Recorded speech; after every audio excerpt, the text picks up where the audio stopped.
welcome back everyone to another episode of the Tundra Cast. I got Q with me, Hello. and I got Nick. Hello, hello. And the trade deadline has come and went once again. A lot of big trades this time around. A few shockers. And yeah, like always, we're just gonna review every trade, give our thoughts, and say who won that deal. And we can just start right now. On March 1st, we got the first kind of, I wouldn't say big trade, but like semi-major trade of the week.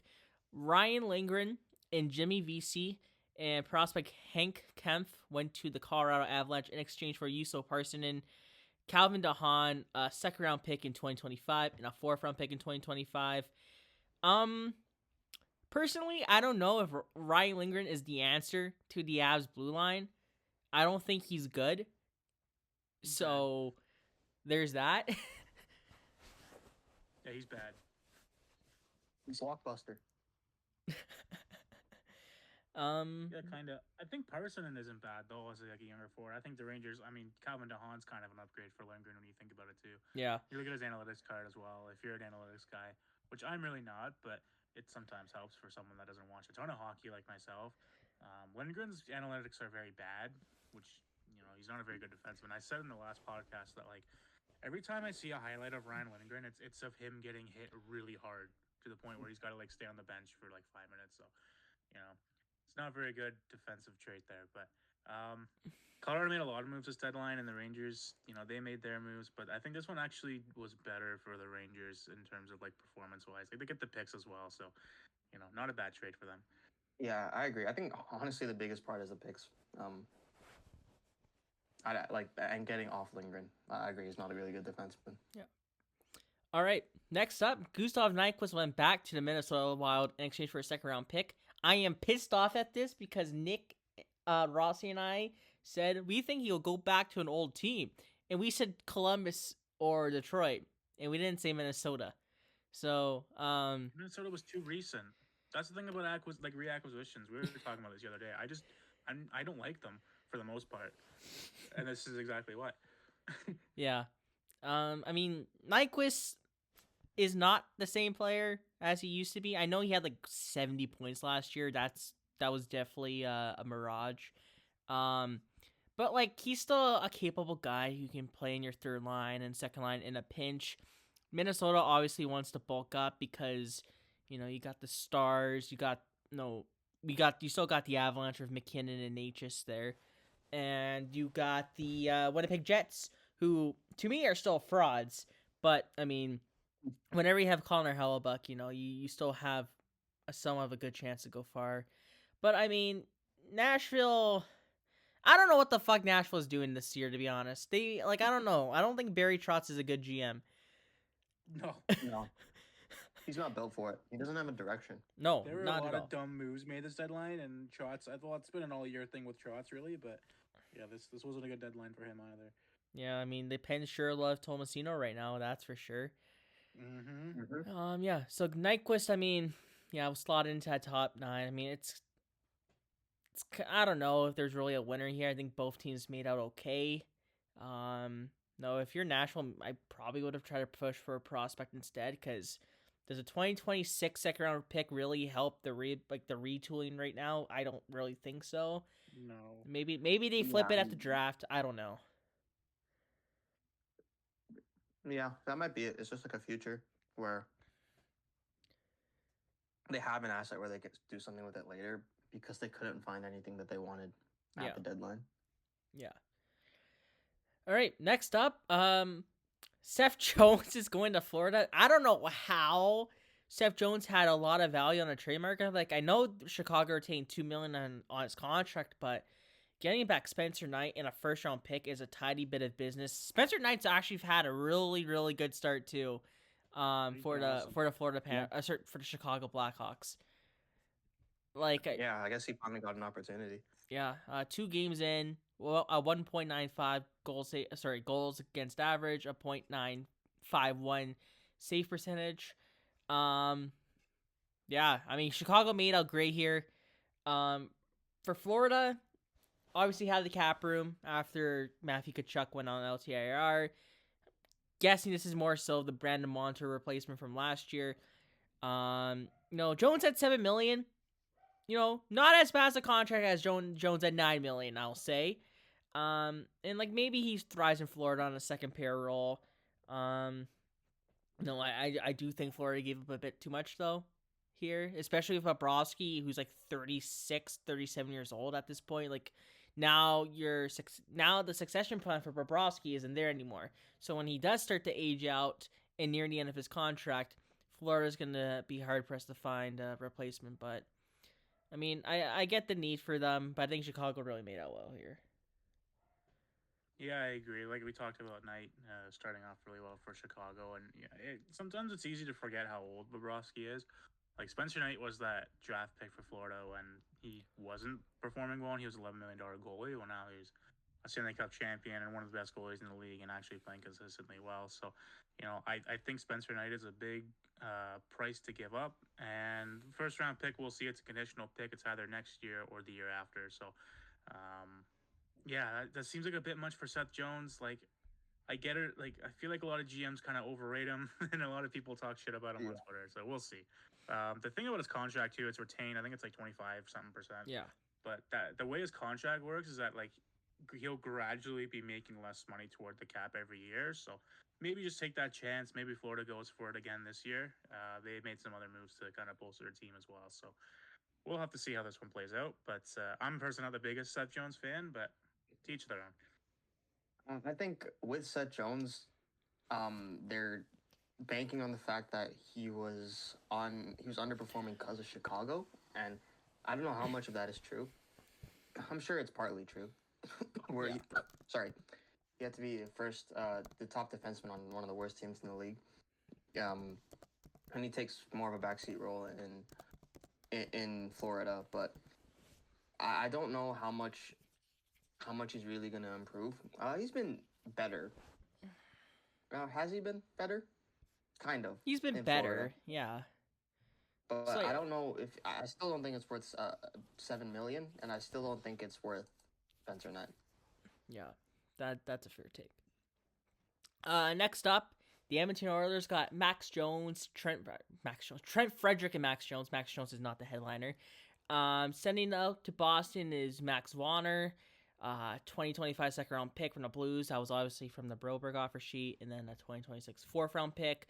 And then they sent prospect Shane LaChance to New Jersey to retain another 50% on Trent Frederic.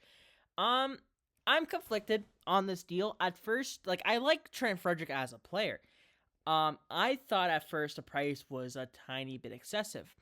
And as we get deeper into the trade later in this podcast, I think you can justify the price point Edmonton paid for. Trent Frederic obviously not having the greatest year, but I mean that entire Boston team has been very, very bad this year. Last year had 40 points, 18 goals. The year before that, 17 goals. Frederic is the type of guy that could excel, I feel like, in Edmonton's top six. You've seen guys like Warren Fogle have career years with, next to McDavid or Draisaitl. I'm not comparing Frederic to this player, but, a guy like Patrick Maroon scored 27 goals on McDavid's wing. A guy like Alex Chaseau had a career, scored 22 goals on McDavid's wing, which is insane to think about. Frederic brings that big body, that forechecking presence. He's decently fast, and, he's pretty young. So I think he has a chance to do well in Edmonton. He's a very playoff type forward. I mean, I thought he was one of Boston's best forwards last year against the Leafs, to be honest with you. I thought he was better than Pastrnak. Pastrnak was invisible. So, at that price, you can kind of justify it. I think Boston did make out well here. I think Max Warner has a chance to become an NHL defenseman. He had a really good year last year in Bakersfield. This year kind of had an injury and has taken a bit of a step back. But, for Edmonton, they got a solid middle six piece. Obviously needed more depth and speed on the wings after losing Dylan Holloway as well. So yeah, I think you can justify this price point for Edmonton.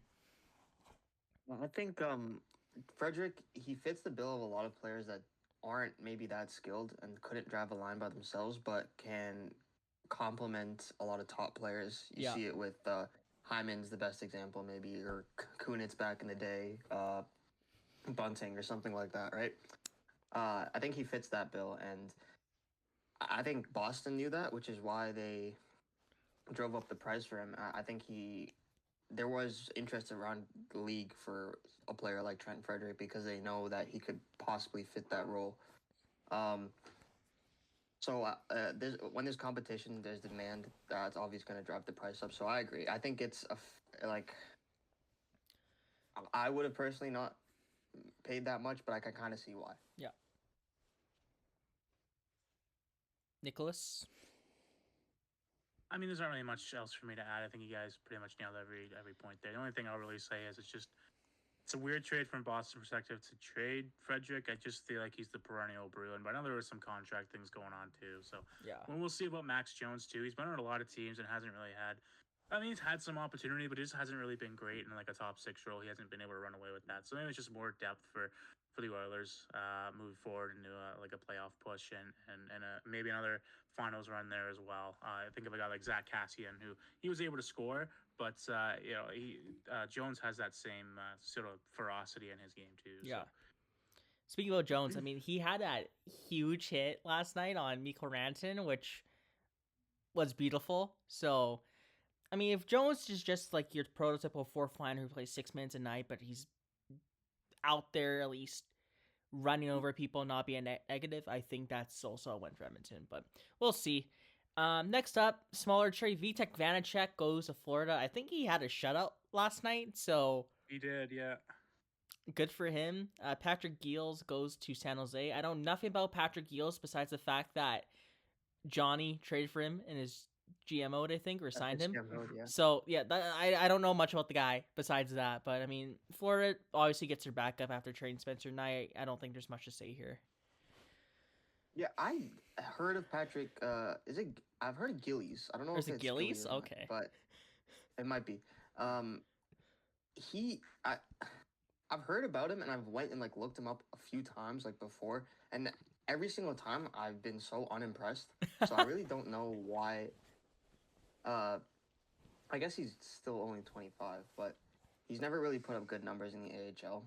Yeah. Didn't really put up good numbers in junior either. So I don't really know how he made it here, to be honest. But he just got traded for someone who's been a starter in the past, not consistently, but he has. So yeah, I think Florida they did well here. Oh yeah. Yeah, Florida did pretty well. I mean, yeah, Patrick Giles, Gillies, whoever you want to pronounce it. Apologize, Patrick, for butchering your name there. But anyways, yeah, I mean, he's fine for what he is. I mean, maybe he'll. The thing with San Jose is that there's plenty of opportunity there to have a consistent role in the NHL, right? So we'll see with him, but I don't think he'll be much more like you said than being just like a fourth line player. So there's not really anything there that's like totally eye popping. Yeah. Next up, kind of our first big trade during the week. This one's weird. Going to Seattle, Mikey Easymont, 2 first-rounders and Toronto second-round pick in 2025. Detroit's returning 25% on Yanni Gourde. And Tampa's getting Yanni Gourde, who's obviously played there before, won 2 cups there. Oliver Bjorkstrand, a 2026 fifth-round pick, and a throw-in in Kyle O'Coin. Man, it's a big price, but I love this for Tampa. I really like this a lot for Tampa. They're saying fuck the draft picks. We're trying to win now. I mean, like I said, Gourde's played there before. He's gonna have instant chemistry with those guys. He's the perfect 3C come to playoffs. I think Bjorkstrand is so underrated. Like, he was underrated in Columbus, right? And then he goes to Seattle, whose team just cannot score for the life of them. Like, they have like 4 second lines and they still can't score. So I think Bjorkstrand's gonna be such a big, perfect fit in Tampa because he's a good 2-way player. Like I said, he can finish, he can play make. I think he can be an excellent option on your second power play unit. And you're just adding more depth to a Tampa team that's already stacked, right? They already have Gensel and Point and Hagel and Kucherov and Sorelli, and now you're adding those 2 into the mix. And a guy like Gage Gonsalves is having a really good year, right? And that back end's really good too. I mean, Ryan McDonough has been phenomenal for them after they re-required him. Chernak looks like his old self. Hedman has been great this year. Vasi's back to his old self. So I really like this push for Tampa to try to go all in. I really do. I know the price is high, but like those 2 first-round picks are gonna be so low. It's basically 2 early seconds in an early third because Toronto's obviously a good team. So I like this a lot for Tampa. Yeah, I didn't like the price at first, but I mean, like you said, Tampa's pretty stacked, and depending on how they do in the playoffs, then those first round picks are going to be lower picks in the first round, anyways. It's a gamble, it's a big price, but if it leads to success for Tampa, I don't think really anyone's going to be batting an eye at this trade in the future. So we'll just have to see how this one plays out. It's going to take a bit. Yeah, I agree on the first round picks. I think if I were Tampa, I would give up probably a first for first each for Gordon Bergstrand. Um, because they've been so hot lately, and at the beginning of the season where they were kind of struggling to stay in a playoff spot, maybe it's different, but they've heated up, and like Shane mentioned, there's a lot of players who have found their way again. So I think if you look back at it and Tampa has a deep run, no one's gonna look at it badly. But if they struggle and they can't keep up with some of the top teams in the Atlantic, like Florida and Toronto, then they might not see it as much. They might see it as they gave up too much. Mm-hmm. All right, next up, Pittsburgh is flipping Vincent Darnay, who played there for a month, for a 5th-round pick. Nick, how was the Vincent Darnay experience? Raise the rafters, baby. He's getting his number retired. Let's go. Make it happen. Yeah. I don't know. I mean, Pittsburgh's defense as a whole is pretty bad. So he's not really a bright spot in that team, but no one really is. So, we got a 5th rounder for him. Who cares, really? Yeah. Yeah. Pittsburgh as a whole is pretty bad. Yeah, they're not great this year. I don't know. We'll see. Then 10 minutes later, this one just came out of nowhere. This one's a weird one. Tommy Novak and Luke Shannon. We'll touch on Luke Shannon later. For Michael Bunting and a 4th-round pick. I don't know. Once again, what is Trotz doing? Why are you trading Tommy Novak? Yeah, I don't understand. I mean, we'll take it. A 27-year-old who's locked up for the next 2 years at a great cap at $3.5 million. A guy who's typically a 40 to 50 point guy, obviously struggling this year because your team sucks, and you're trading him for a complimentary player, Michael Bunting. What are you doing? Yeah, and Michael Bunting hasn't been very good at all this year either. He had that really hot start after getting traded from Carolina last year, but he's since tapered off. So I don't understand this trade for Nashville. I think it's just Kyle Dubas just taking advantage of Trotz, if I'm being honest. That's exactly how it looks on paper. Yeah. Yeah, it's such a weird trade, but I'll take Tommy Novak and Philip Tomasino. Thanks, Trotz. Yeah, it's been the same thing throughout the whole year. Dubas, whenever he's bored, he just goes and bothers Trotz and apparently gets whatever he wants. Yeah, apparently, yeah. I mean, it's familiar for me because the London Knights like to trade a lot with Niagara in the OHL. So they traded with them 4 times last year, and they went on and won the whole thing, right? So yeah, it's something I'm used to, but it's also just it just looks funny on paper at the same time. Yep. All right. Next up, Brian Dumoulin got a 2nd-round pick. First off, this shows you how bad the market is. This isn't Brian Dumoulin of 8 years ago. And secondly, I don't know why New Jersey is buying when Hughes is out for the rest of the season. And if you are buying, wouldn't you want a center than another defenseman? Yeah. Because you already Simon Nemec is already he can't make the roster because there's 7 guys ahead of him. I don't think he's gonna be there. And I honestly don't think he's gonna be on that team. Oh no, he's getting traded. It's gonna be Yurchik 2.0. Yeah, 100%. But man, I don't get it because number one, you don't you don't need a defenseman. You need someone to move into center because Hughes is injured, and of all defensemen, you choose Brian Dumoulin. I watched his Pittsburgh, his early career in Pittsburgh, and he was serviceable. Oh, it's fantastic. Yep, it was really good. Shutdown kind of defenseman.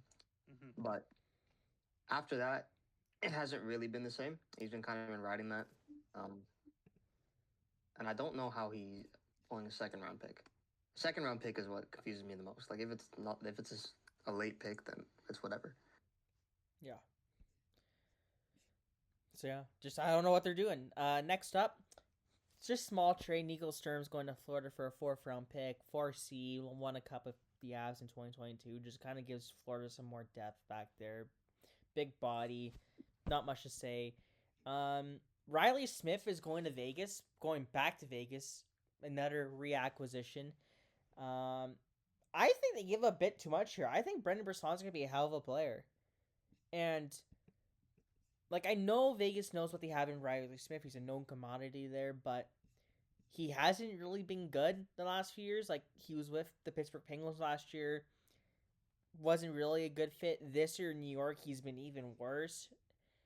And you're training a guy in Brendan Brisson who has shown that he does have top 6 potential. Last year for Vegas, 8 points in 15 games. This year has played 9 games, 0 points. But like I said, the potential is there. I think they gave up too much, honestly. I think the Rangers did pretty well here. The thing about Brisson for me is that like he's I don't know, he's 23 now. He's got some potential there. I don't think Henderson is a very good team in the AHL, and he's definitely dropped off in that department. Yeah. We'll see with the Rangers. I mean, I think it's kind of more of an even trade in my eyes, unless Brisson kind of gets back to his old ways. If he stays put, then forget about it. But yeah, just another former first-round pick getting traded from Vegas to to bolster their own team. So Yeah, I think Brisson should. I think the Rangers should bring up Brisson because otherwise they can't make this trade worth it. yeah, he's playing for Hartford right now. So I mean, yeah, like it. And he was a -5 in his first game, by the way. So what? That, I mean, not great. Yeah, he was a -5. Okay. Yeah, that's a bad start. Yeah. It can only go up from here. All right. Yeah, right. Oh, he took a penalty too. Yeah. Oh, great. Not a good game. No, not at all. Jeez. But when your father's he's Pat not going to get Brisson, called up. Then. when your father's Pat Brisson, then I mean, you might be able to just find a job anywhere. That's true. Is Pat is his dad his agent? I don't see why he wouldn't be. I'm actually curious now. Hold up. Brendan Brasson's agent is it's not Pat. It's JP Barry. Okay. Never mind. Okay. Well, Okay. Next up, another small trade. Capo Kakinen for Chris Drieger. Whatever. Third goalie for third goalie. Carson Soucy for a 3rd-round pick. I'm shocked he had value because he's been really bad this year. Like I know over the course of his career, Soucy's been a good defenseman, but this year it's been really bad. So I'm just shocked he landed a 3rd-round pick. Well, I think what we mentioned before too is the market. Yeah. It's just been bad, like Dumoulin getting a second-round pick. But Soucy scored on his debut with the Rangers. So, yeah, he did. I mean, yeah. It's like the total opposite of Brendan Brisson. But, I mean, Carson Soucy's fine. Like you said, he's been struggling this year for sure. He's just more of a shutdown guy. So, I don't know if it's an upgrade from Ryan Lindgren. I think Calvin DeHaan is more of an upgrade from Ryan Lindgren. But just more depth, really. And Vancouver gets a third back, which isn't bad.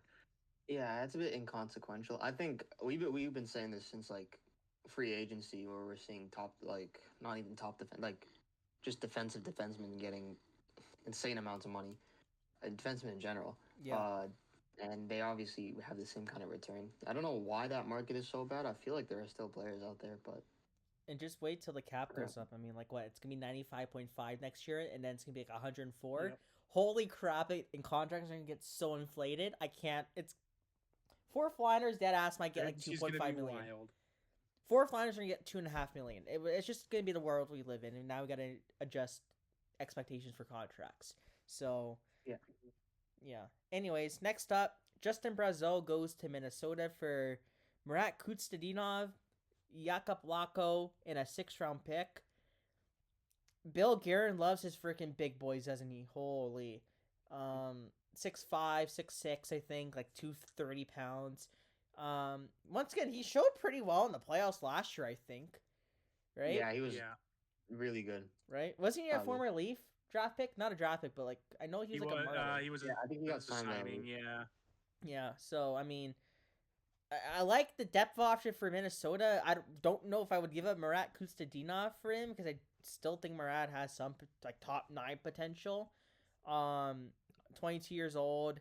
Uh, you know, I guess 7 points in 57 games isn't a lot to write home about, but he'll probably get more of an opportunity in Boston because that forward No. core is looking very bleak, and Oh, it's brutal. just wait till we get into the Yeah. other trades they make. But it's bad. So yeah, and I mean Laco's played here before, like literally last season, I think. So once again, more Yeah. familiarity there. So yeah, The thing with Kuznetsov is, he's not like he's 5 years younger than Brezo, but Brezo is like a known commodity. yeah, He can play top 9 if you want him to, and he fits the Garen, like like he's big. That's just what it is. he big. Yeah, So I think it's like okay because they have direction with their team and how what like the type of players they want to have in their you know third fourth line and with Kuznetsov, you don't know how much better he's gonna get. He's been struggling and it's not like Brazo's old either. yeah, I agree. Next up, this is like the first like, I mean not the first, but kind of what started more of the trades to get the league through now. Brock Nelson and William Dufour are going to the Colorado Avalanche in exchange for Callum Ritchie, a 2026 first round pick, a 2028 third round pick, and Oliver Shillington. The Islanders later flipped Shillington, so that's whatever. But I think the Islanders did really well here, actually. Oh yeah. I think Callum Ritchie was the Avs' best prospect, I would say, in their pool. He's Ritchie's obviously playing for the Oshawa Generals, having a pretty relatively decent year. That 2026 first round pick, that 2026 is arguably a deeper draft in 2025, and like yeah, the Avs pick will be later, but that's a good pick and a good draft. So, and Nelson, I know he scored like 3 straight years of 30 goals. He has been struggling this year, 20 goals in 61 games. A bit up there in age, 33 will be 34 this year.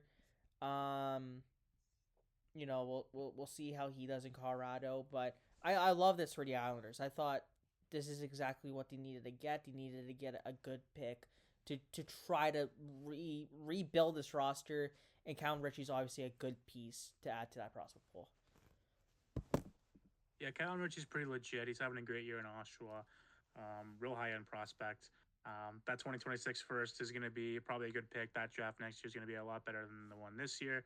The thing with Brock Nelson too is that like he's an older player. Like we talked about the goal scoring, but I'm just not sure if I'm willing to bet on him continuing the goal scoring, even if he's on a different team and he's playing with better players.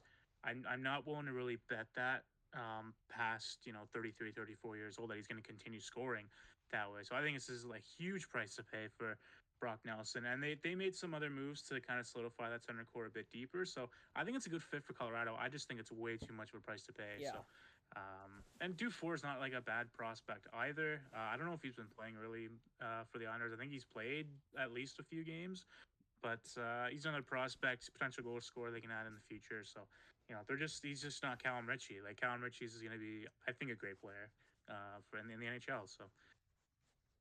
Yeah. So on to four, he's not bad, like you said.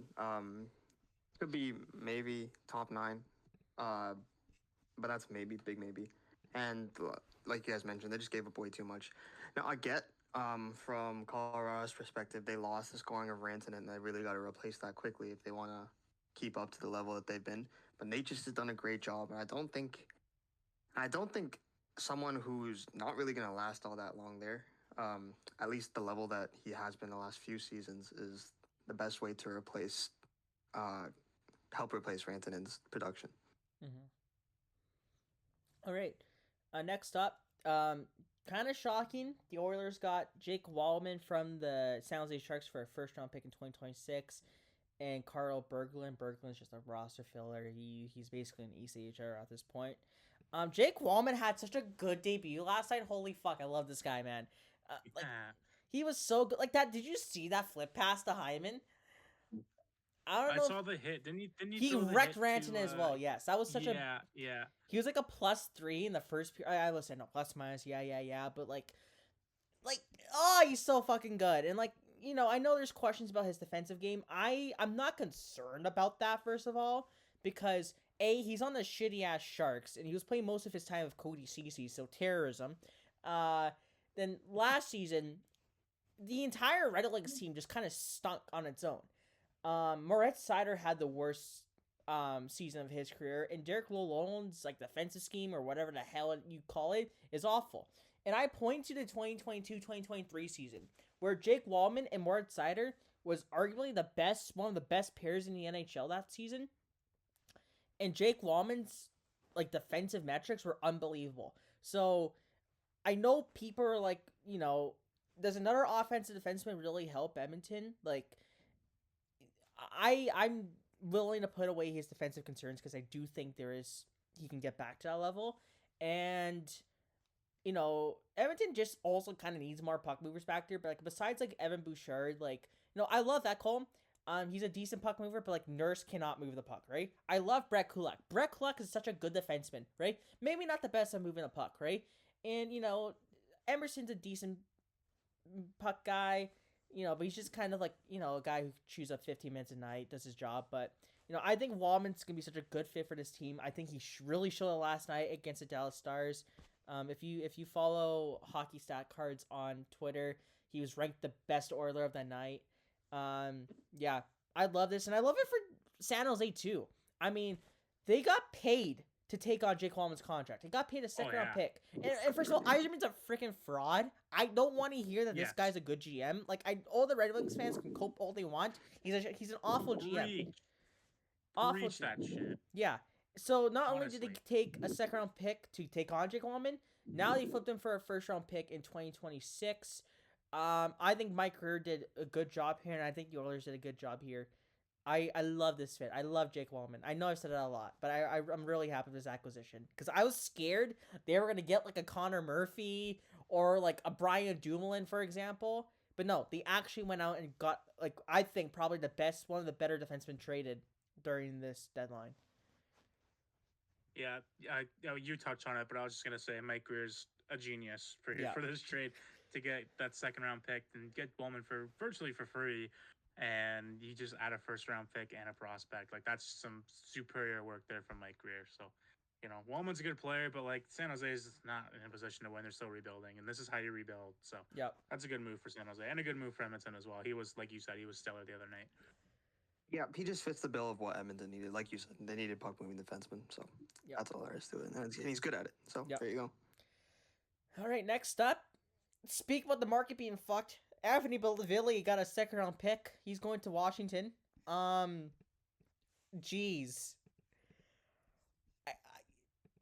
Like he has 20 points in 63 games this season? Like that got a second round pick? Back in the day, Beauvillier was really good. Very good for especially his Islander days. You could count on this guy to be, a decent defensive player, but also put up some points. It hasn't been the same for like what 1, 2, 3, 4, 5 years, 6 years now. Yeah, and I don't know exactly where. I don't know how 6 years ago is worth a second. 6 years ago, being a solid middle six forward is worth a second round pick because he's not that anymore. Nope. Yeah, Beauvillier started off kind of hot, but he slowly kind of tapered off throughout the year. Like he was on Crosby's line to start the year, and he was like okay, but he wasn't. When you play with Crosby, you got to be able to finish, and he wasn't really finishing too well. So again, I think this is just Dubas, in the market that it was in the deadline. The second round pick is pretty fair value for a guy like Beauvillier, and you look at the rest of the trade. So there's some more good work here by Dubas to get a second round pick for Beauvillier. And Capitals, they didn't do much at the deadline, but I didn't actually expect them to make any moves at all just because their team is playing so well. I know there was talks about them maybe not changing their team at all, which I don't know how much Beauvillier actually, messes with your team or whatnot, but this is good value for a player like Beauvillier, and like you said, it's been a while. Like when he was on the Islanders, I really liked him, but he's just kind of had a bit of a fall from grace since then. So Next up, this one kind of came out of nowhere. Very interesting trade. Poor Rossi, who's working on Buffalo and Ottawa videos. Yeah, added to the list. Josh Norris and Jacob Bernard Doc are going to Buffalo in exchange for Dylan Cousins, a second round pick, and Denny Gilbert. I love this, honestly, for the Ottawa Senators. I think. Yep. Listen, Norris is good. I'm not trying to say Norris is bad. Norris is a very good player. He just cannot stay healthy at all. And that's the biggest issue with Josh Norris. And I think Dylan Cousins is very, very talented. He showed that a few years ago when he scored 30 goals, 70 points. I think with the core they have there in Ottawa, I think he's going to slot in perfectly. Like I said, I love this bet for Ottawa. I hate it for Buffalo. I hate it for Buffalo as well.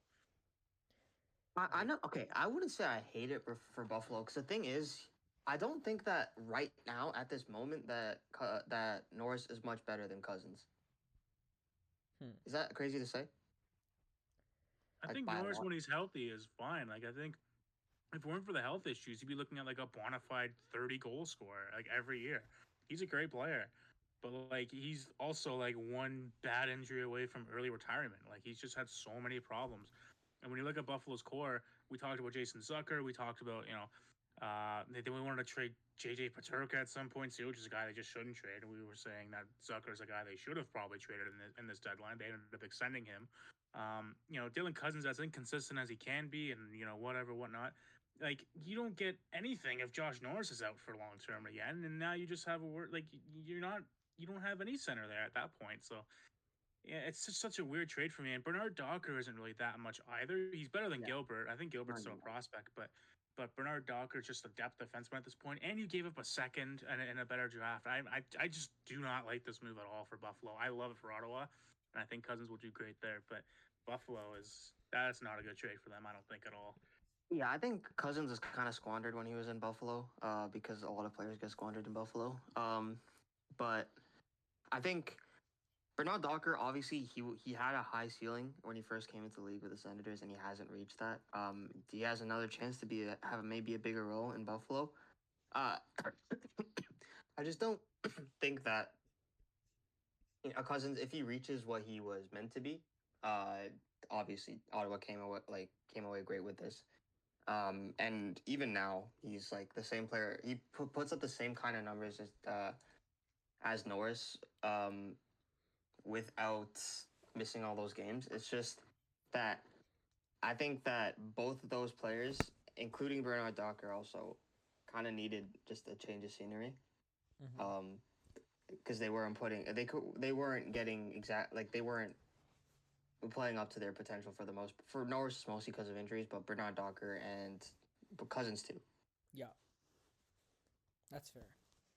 Which is why I don't hate it for Buffalo, but no, I do think that Ottawa won this. Okay, that's fair. Next up, Andrei Kuzmenko game flipped again here. He's going to the LA Kings for a 3rd round pick. I mean, sure. I mean, I know LA needs more scoring, but is Kuzmenko really the guy? I have a feeling he's going to be going back to Russia pretty soon. I'm not going to lie. It just seems like he's getting moved left, right, and center nowadays. Yeah. Ever since last year at the Calgary trade.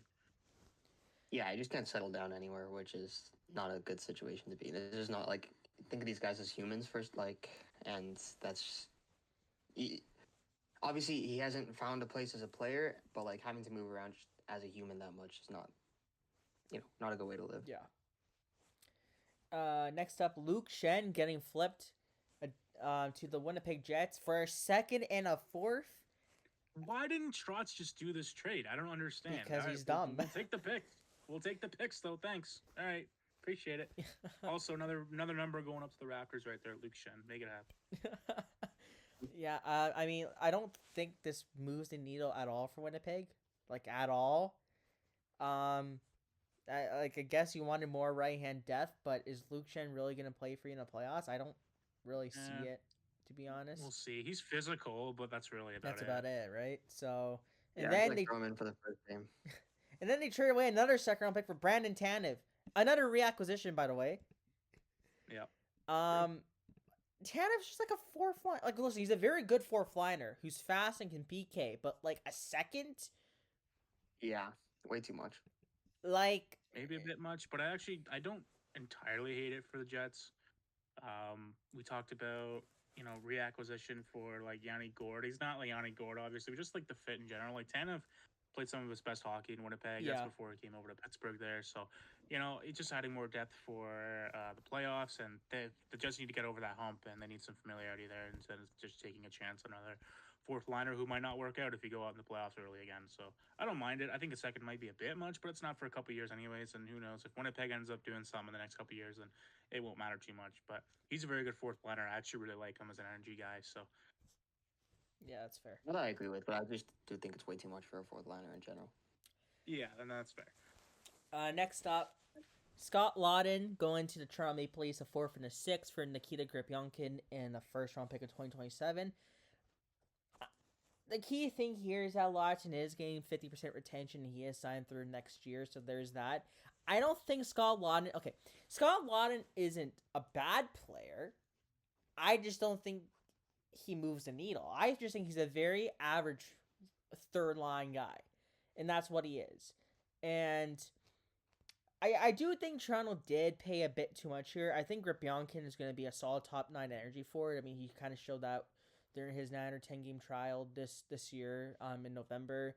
And that first round pick in 2027, we'll see where that places.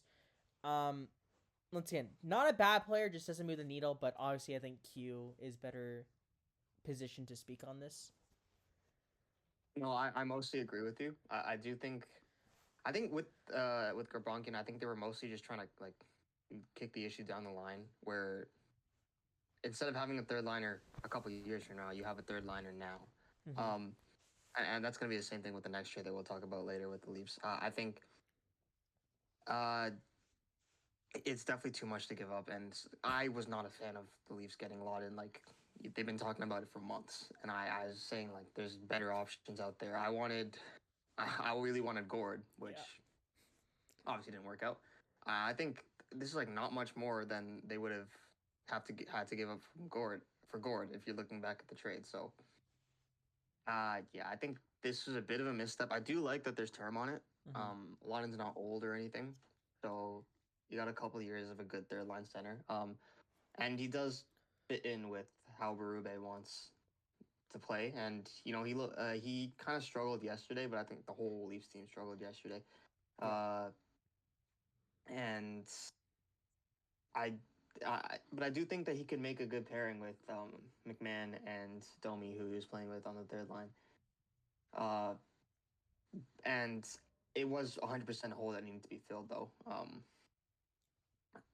The Leafs obviously have Tavares and Matthews, and like it doesn't get that much better than that for top 2 centers. But third line, Domi's been playing there, and he's clearly not a center. Yeah. So I think it needed to be filled. I just don't think they filled it with the right player. And I do think they gave up too much as well. Okay. So I don't hate the trade. It's something that they needed. I just don't think that they. I think they could have got it from a better place and for less. Okay. Nick, any thoughts? Not really. I just, I think we predicted it really, and it's like the third year in a row we predicted a Leafs trade but it was kind of written in stone for a while, so it was a bit easy. But Scott Lawton isn't bad. I think he's like, I feel like he's a little bit overhated. I don't watch him a whole lot, but he's a trail living type player, and he's a third liner like you mentioned, Q, and I think there is definitely a fit there for him. He's a hometown kid as well. Obviously, Toronto loves that, so. We'll see. I mean, the Flyers ended up getting their first round pick. That's a bit much for someone like Lawton.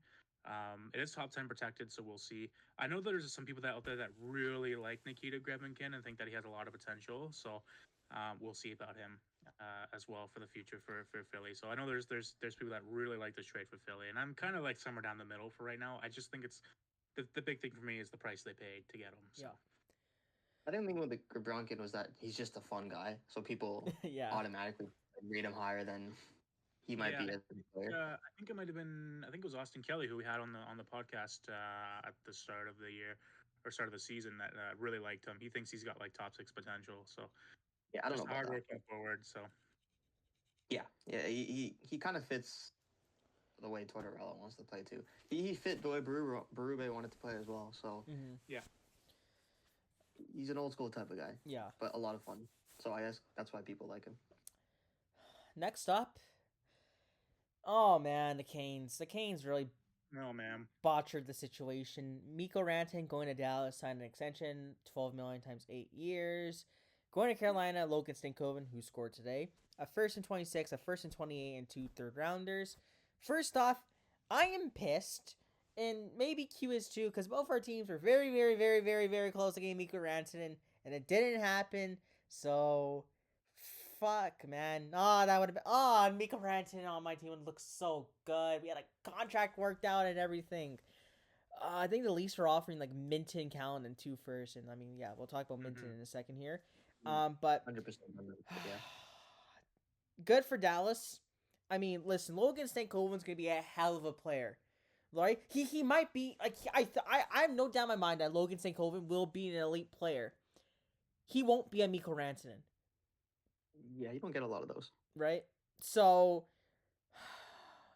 man, Carolina should target some like Wyatt Johnson in his trade. Like if you got Wyatt Johnson and Logan Stankoven, and maybe you take out like a first and a third instead.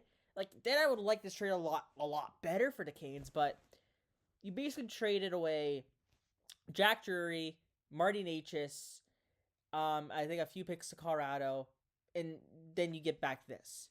Like, I don't like it at all for the Canes. I know they said, like, they kind of ran out of time to make other moves, which, I mean, that's your fault. Yeah, I don't think there's really an excuse for that. Yeah, That's like, just mismanagement, right? Really. And, yeah, I mean... I had the Canes as cup favorites when he made the Rantanen trade. I obviously don't have them as cup favorites anymore. I have that to Tampa. But I mean, yeah, Rantanen. I mean, he looked pretty good last night. I will say. I mean, I know he got killed twice by us, but he looked pretty good. He kind of looked like he had some chemistry with some of the guys in there. Rupe Haynes, obviously a fellow countryman. No, if the first round right now stacks up as it is Dallas, Colorado, that storyline is going to be insane. Nature's against Rantanen. And I sure as shit don't doubt that Avs fans hate Rantanen right now, extending with a heated divisional rival. So, yeah, good for Dallas. Gave up practically nothing to get him. Yeah, just... Yeah, relatively. I think the big thing here is that it wasn't Wyatt Johnson. Like, I would have liked this trade a lot better if it wasn't Wyatt Johnson. That's who I thought it was going to be, because Johnson had contract talks and they weren't really anywhere close, and then he just randomly signed a contract the other night. So yeah, that's what I thought was going to be the move. Yeah, that's the same thing for me. And I don't know, like I first heard about this like with like on 32 Thoughts like more than a week ago. So I don't know why it took so long to get to this point. Yeah. But, like, I guess Rantanen's been very difficult with his contract extension and stuff, but apparently he wanted to go to Dallas. So, yeah, the fact that Carolina waited this long and didn't get Johnston, it's horrible. Like, it messed up their whole deadline. Pretty much messed up this whole season. Yeah. Yeah, and they lost Netchis, who's been great for Colorado. And I always liked him in Carolina, but, it makes sense, I guess, to trade him for someone like Rantanen, but... those 2 first-round picks too are probably going to be nothing picks. Yeah, they're going to be in like the late first round, right? Like Dallas is going to be. I feel like they're going to win the cup at some point. They have to. In the next 3 years, they're going to be lifting the cup. I mean, they have to. I would say this year, but I still don't really love their decor. So maybe like. I mean, yeah, the right side's what CC, Labushkin, and Dumba. Like that's kind of rough. That's rough. Yeah. But yeah, yeah, good for Dallas. So next up, Charlie Coyle for Casey Middlestad and a second-round pick. Basically, there's a fifth and a guy named William Zellers involved. I think that's just like kind of whatever. Coyle's not what he used to be. Coyle. Did he get a point last night? I think he did, right? I think he did get a point last night. But 22 points this year. I know Boston as a whole is not doing well. Last year, before that, 60 points. But that's also because he was playing basically 1C with Marchand and Pasternak. And if you don't produce with those two guys, then you just suck. So, I mean, I don't know. I still think there is talent in Casey Middlestat. He obviously has shown that he has talent. Last year for the Avs, he had 10 points in 18 games. This year, 34 and 63, which isn't bad. That's not bad production at all. Like I still think there's some talent in there that he can unlock. In Boston, his eyesight's gonna go through the freaking roof. So I think that might be a very ideal place for him to play in. Yeah, I kind of lean towards Boston in this trade because I just don't rate Charlie Coyle high anymore. No, I 100% agree, and I think the main thing here for me is Middlestat is getting a chance in Boston where their offensive core is so sucky, so he's going to get an insane opportunity to play power play in top six. So he's going to get lots of time, and I think he can grow into a really good player. And yeah, I agree. Coyle is not it. Yeah, this is like the one trade I actually liked for the Bruins. The thing about Zellers too is I actually quite like him as a player. He was third round pick last year, playing really well in the USHL right now. But I think it's going to be a little bit. I think he's going to go to the NCAA and play there for a bit. But I think you're probably looking at like a potential like Jack McBain type, just sort of like a depth skilled forward. So I think if it all pans out, then Boston will be just fine out of this trade. And again, Colorado's just solidifying their center core a little bit more. Even if it's for another aging player like Charlie Coyle, who I've always kind of liked. But I mean, and the thing with Casey Middlestat too is he's just a weird player for me. Like I always thought he was not great, and then he ended up being good, and then he was not great. He's just very inconsistent. So, yeah, I mean, it could work out for both teams. We'll have to see how playoffs go for sure. Yeah. Next up, oh boy, Craig Smith and Peter Mrazek's going back to Detroit. Another reacquisition for Joe Veleno. Ooh. And like, okay, so Peter Mrazek has another year left at $4.25 million. So, In contract, by the way. yeah, awful. Alex Lyon has been their backup all season. He's been pretty good. They also have Cam Talbot, and then they have a couple goalie prospects. I mean, obviously Sebastian Costa is one of them. Trey Augustine. So, what the fuck is Yzerman doing with the goaltending? Because like he's locked up next season. So, is Mrazek your backup next season for Cam Talbot? Then you're just gonna let Alex Lyon walk in free agency? Is that the plan? And if so, why didn't you just trade Alex Lyon for an asset? There's been tons of goalies. There's been tons of teams that have needed a goalie. Edmonton, right? So what? Well, you could have offered Alex Lyon up for like a third round pick or a second round pick for Edmonton. They would have definitely done it. But instead, now you're just carrying 3 goalies for no reason. So again, Steve Yzerman's a terrible GM. That's my point. Yeah, I can't believe back in the day. Well, I can kind of believe it, but like back in the day, we thought this guy was the Messiah, and he's just not. He's shit. He's awful. We've So bad. We've talked about it too in Tampa because like he was a GM before Breezeball took over, and then that's when they won their first couple Stanley Cups. But we talked about it that he had a lot of influence in Tampa. He had like Pat. You said Pat Verbeek was there. Yeah. A couple others were there, I think, as well. So and that kind of helped. And he's just not really getting any help right now in Detroit, and it's maybe he's just not all that is hyped up to be. So, not a great trade here for Detroit, I don't think. I mean, Veleno's been struggling. He'll get that opportunity in Chicago. If he can't do well in Chicago, then he's going to Europe, buddy. Yeah, pretty much. Veleno, that just sucks for Veleno because he did have so much potential at one point, exceptional status and whatnot. So, yeah, well, this is just kind of an off trade, I think, for both teams. So. Yep. All right, Luke Kunin, however you say it, for a 4th round pick. He's ass, very bad. Yeah. So bad. I heard people saying that this guy was a second line center. I don't know where you want to. Yeah, on San Jose, maybe, Yeah. but not anywhere else. Oh man, just I still don't think he's a second line center on San Jose. But anyways, yeah, he sucks. He's horrible. Yep, not much else to say. A 4th round pick for him, whatever. Going to Utah, going to Chicago.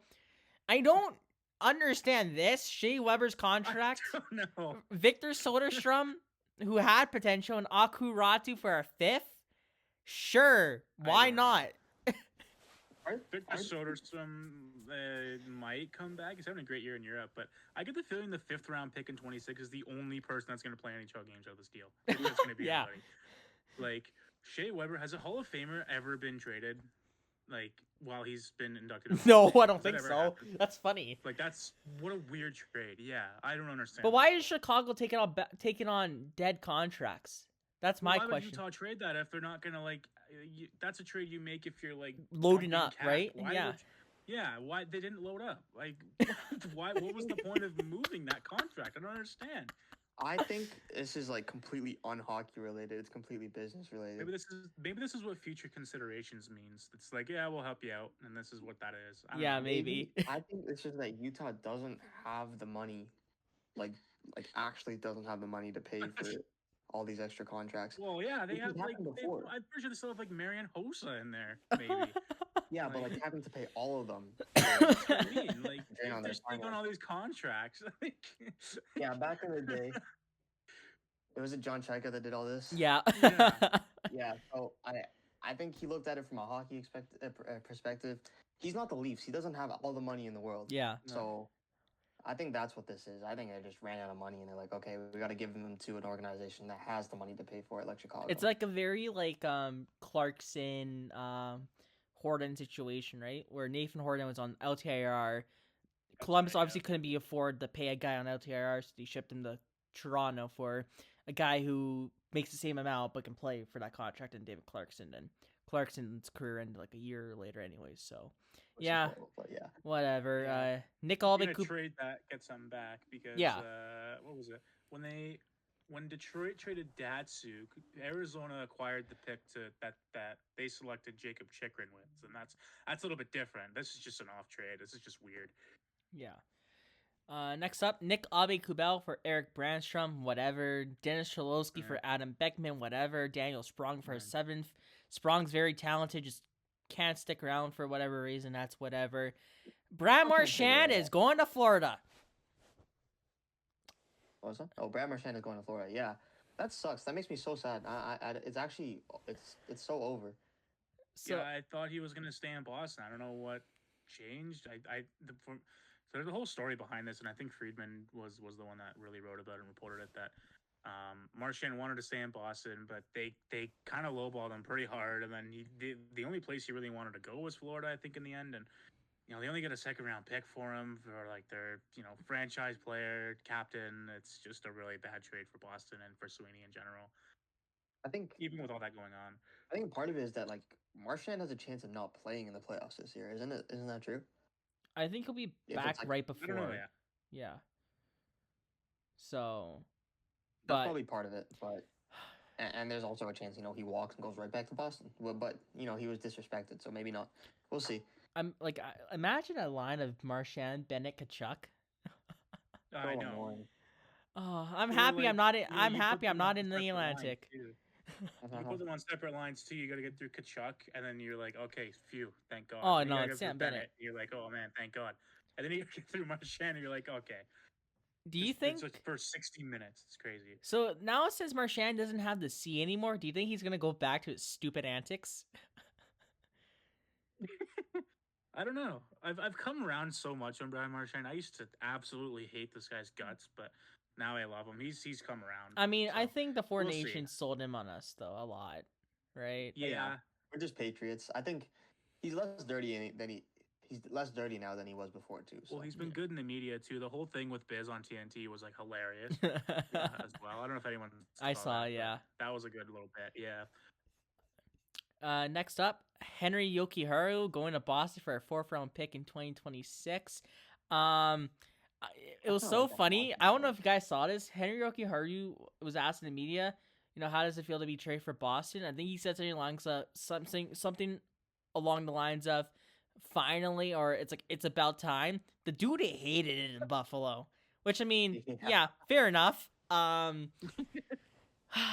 Yokiharu is a fine 3rd-pair guy. I think he's a UFA, so this might just be a stopgap until next season. But if he plays well there, he might get a contract extension. I don't know. Kind of fair value for Yokiharu in a seller's market, I would say. Yeah, He's I alright. agree. Like looking at all the defensemen that have been traded for more, I actually kind of like this for Boston. Yeah. Pittsburgh. Dubas loves his guys. Connor Mm-hmm. Timmins, welcome back to the Dubas Show. Connor Dewar, is also going to Pittsburgh for a 5th-round pick. Yeah, I don't know. It's something. I mean, Bueller and Timmons are like not even. It's something. Dewar got hurt the other night, so there's that. Oh, why actually? Was it Dewar? No, it was Novak. Sorry, he got hurt. I think Novak got hurt today. Oh, dang. Something happened with He didn't. Dewar. He just came back, Something and the happened whole with time. Dewar. I don't remember what it was, but anyways, yeah, not much here. Just depth pieces. I mean, Pittsburgh need all the help they can get on defense, and maybe Connor Timmins helps with that. I don't know. He's a former Sioux Greyhound. Yeah, you know. Yeah. He's also like an analytical darling. Obviously, he doesn't play against anyone good, but he's an analytical darling. So that's a Dubas player. Yeah. The next big Leafs trade, Fraser Minton, a 2026 first-round pick, and they're flipping the 4th they got from the Scott Laughton trade in exchange for Brandon Carlo. I like Carlo a lot as a player. The last 2 years haven't been his best, but Boston themselves haven't been great. When Boston was a good team, on that second pair, he was an anchor back there. Leafs also get some 15% retention, I think. I like the bet a lot for Toronto. Obviously, the hope is Carlo returns to form, and if so, that is a great pickup. I will say it would be very, very funny if Minton turns into like Bergeron 2.0. I doubt it. But it'd be funny. Yeah. People are high on Minton because he came into he made it to the NHL earlier than everyone thought he would. Yeah. But realistically, this guy has the skills for only like A 3C. third, maybe like low fringe second line center. So Yeah. I think like he's great. It would have been cool to see him play on the Leafs, like long term. But Brandon Carlo, that's like a top. That can be a top pair. Shutdown defenseman, or not shutdown defenseman, like a perfect pairing for Riley, which they've been looking for since forever. Yeah. Like this guy's been playing with Hainsey,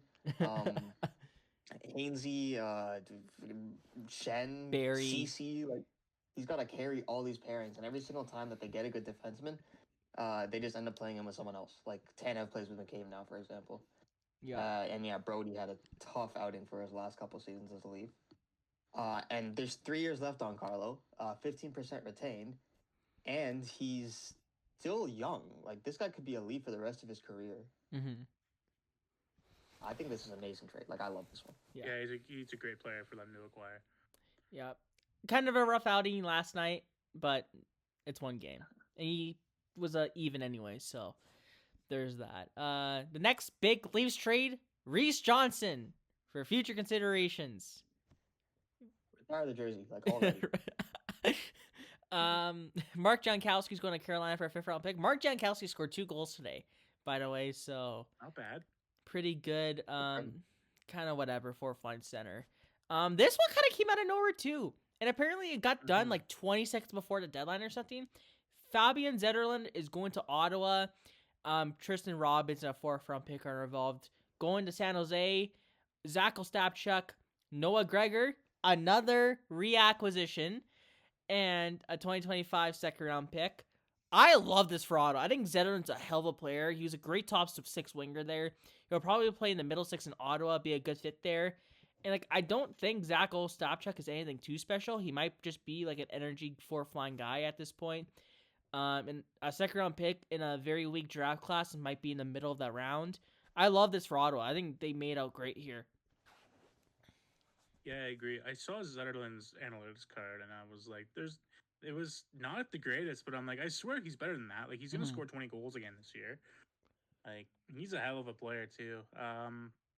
He's also built like a tank, and he can fly. Yeah, it was a great trade for Ottawa on top of Cousins and whatnot. So, yeah, it's nice to see Ottawa actually finally, pushing for a playoff spot. They've been doing well. They're in a playoff spot right now. So, I'd love to see it back in the playoffs personally. That crowd's electric during playoff time. So, yeah, good trade for Ottawa here. Yeah, I think it's really cool to see that they're back in contention again because the Atlantic's been a gauntlet with like 4, not even, 4 like really good teams, and no one else just could get any look at anything. And it's cool to see that other teams are being able to make pushes for it now, and I think Zetterlund definitely helps the Senators. He's a great player. Yep. Next up, Eric Johnson's going back to Colorado. Man, these reacquisitions. Giovanni Smith going to Philly. Whatever. Johnson's will play on the third pair there, stabilize it. Mark McLaughlin for Daniil Messieu. Don't know who that is. I've never heard of that before. AHL swap. So the final trade, Cody Glass scored today, by the way. Cody Glass and John Gruden are going to the Devils for Chase Stillman, Max Graham, and a third-round pick. I'm pretty sure Chase Stillman's pretty good. Yeah, He's had a pretty bad year this year in the AHL, if I'm being honest. But he's a former first-round pick. He's still young. He's got some potential there. He was okay in the OHL. Like, I don't think he'll be much more than like maybe a third-line like energy guy. But I mean, it's not bad value for Cody Glass. Jonathan Gruden's just been fine as well in the AHL. He hasn't really been too much special. So, yeah, I mean, it's kind of a better value for Glass I thought we were going to get, considering I think we got him for future considerations or at least like a very low pick. yeah, I don't remember. Nothing. Yeah, so not bad. Good asset value here. Or asset Yeah, you management. know who had like a not bad, like quietly pretty good deadline is Kyle Dubas. Oh So yeah, now he had a we've great I deadline. think we have like 17 picks in the first 3 rounds for the next 3 years, Jeez. or next 2 years, which is the most out of any team. And he kind of came out and said that was his plan. He's like, now we have the pieces, and now we're gonna, hopefully start contending in a year or two again. So, we'll see how that works though. His plan is to contend still with Crosby and Malkin and Letang. Probably flip those picks for like probably flip those picks for like younger 25-year-old forwards in their primes. I would say. Yeah, like Tomasino. Yeah, who's been great. Yeah, and another thing is the front office in Pittsburgh is not just Dubas. They have the GOAT, Wes Clark. Oh yeah, great drafter. Yeah. So you can be sure that those like top 3 round picks are going to be pretty solid. Yeah, they're definitely trying. I see so much Dubas hate that just like gets me going all the time, but it's mostly like Toronto fans or Philly people that are mad that Crosby's not moved. It drives me nuts sometimes because they're like, oh, he's ruining the Penguins. Ryan Whitney said the same thing too, like just a bomb. I think he's still bitter that he got traded for Chris Kunitz and then Kunitz won the cup right away. But but yeah, I think he did really well here. I think that's don't ever try to tell me that Dubas is ruining the Penguins again. Okay, so we talked about one winner. Who is everyone's biggest winner for the deadline? Biggest winner. Oh, that's hard. I mean, you gotta go. Man, that's so hard. I mean, Florida did well. You kind of have to go with Dallas just solely because of Mikko Rantanen. I feel like. I was just about to say don't pick Dallas. I was thinking that too. Dallas is definitely up there. Just forget. Yeah, I was about to say don't pick Dallas because everyone's gonna pick Dallas. I was surprised you didn't say Tampa, Shay. You like the. I like Tampa a lot. I thought Tampa did really well with that Gord trade. Yeah. But I think Ottawa did sneakily good too. Ottawa did well. Just for pushing towards the playoffs. So. Yeah, I was gonna choose Ottawa. And how about one loser? I am gonna go with the LA Kings. Boston. Oh, Boston. Or LA's a good show too, actually. Yeah. It's just Boston. Because like LA is gonna face Edmonton for the 4th straight year, and LA can just never score against Edmonton. And like I said, their biggest pickup was Andrei Kuzmenko.